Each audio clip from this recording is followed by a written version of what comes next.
আসসালামু আলাইকুম। আমি গত পর্বে আলোচনা করেছিলাম যে এই আমাশা নিয়ে। আমাশা দুই প্রকার। একটা বলেছিলাম যে অ্যামিবিক আমাশা, আরেকটা বলেছিলাম বেসিলারি আমাশা। এই অ্যামিবিক আমাশার মধ্যে তিনটা স্তর আছে, তাও আলোচনা করেছিলাম। একটা উগ্র ধরনের, যেটা হঠাৎ করে ঝড়ের বেগে আসে এবং আপনাকে খুব ভোগায়। আর দীর্ঘস্থায়ী ওই প্রথম উগ্র ধরনেরটাই যখন এটা স্তিমিত হয়ে যায়, যখন ভালো চিকিৎসা না হয়, তখন এটা আস্তে আস্তে ক্রনিক হয়ে যায়, অর্থাৎ দীর্ঘস্থায়ী হয়ে যায়। এবং দীর্ঘস্থায়ী যখন হয় তখন এটা সারা জীবনই এটা আপনাকে বয়ে বেড়াতে হয়। তারপরে ৩ নম্বর হলো অবক্ত ধরনের, যেটাকে লেটেন্ট টাইপ বলে। এই লেটেন্ট টাইপটা মানে আরো বেশি ক্ষতিকর।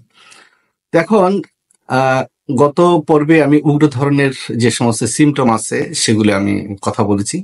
আজকে আমি দীর্ঘস্থায়ী যে অ্যামিবিক আমাশা, সেটার ধরন সম্পর্কে আমি একটু কথা বলতে চাই। এটা উগ্র আক্রমণের পর, অর্থাৎ প্রথম যে আক্রমণটা হয় উগ্র ধরনের আক্রমণের পরে আমরা অনেক সময় চিকিৎসা করি, কিন্তু চিকিৎসা করে সাময়িক একটু হয়তো উপকার পাওয়ার পরে আমরা আর চিকিৎসা নেই না, মনে করি যে ভালো হয়ে গেছে।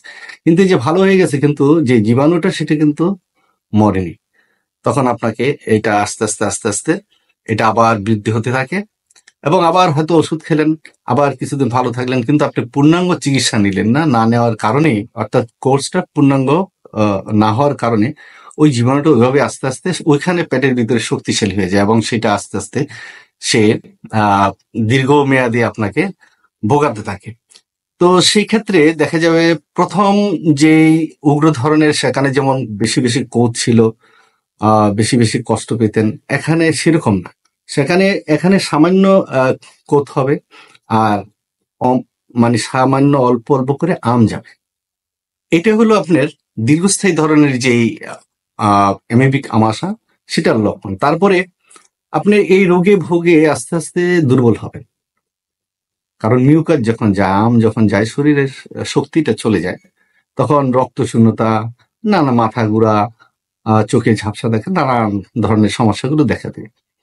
তারপরে মাঝে মাঝে আবার দেখেন যে রোগটা বেড়ে যাবে, আবার সেই সাথে উদ্রাময় হবে, অর্থাৎ পাতলা পায়খানার মতো হবে, আবার সেই সাথে আম যাবে। তারপরে মাঝে মাঝে দেখবেন যে বেশি যদি খান, তাহলে পেটে গোলমাল হবে, গ্যাস হবে, তারপরে হজম হবে না, আবার মানে পাতলা পায়খানা হবে, ঘন ঘন হবে। তো রোগীরা যখন এটা বহন করে বেড়ায়, তখন এটা অন্যদের মধ্যেও ছড়াতে পারে। আপনার আহ মানে পরিবেশে যারা বসবাস করে তাদেরও এই রোগটা যেতে পারে, কিংবা আপনি যাদের সাথে চলবেন, আপনার যে যে পাত্রে কিংবা যে গ্লাসে কিংবা যে জায়গায় বসেন কিংবা ইত্যাদি, সেই জায়গা থেকে ওই জীবাণুটা অন্যদেরকেও মানে দিয়ে দিতে পারেন।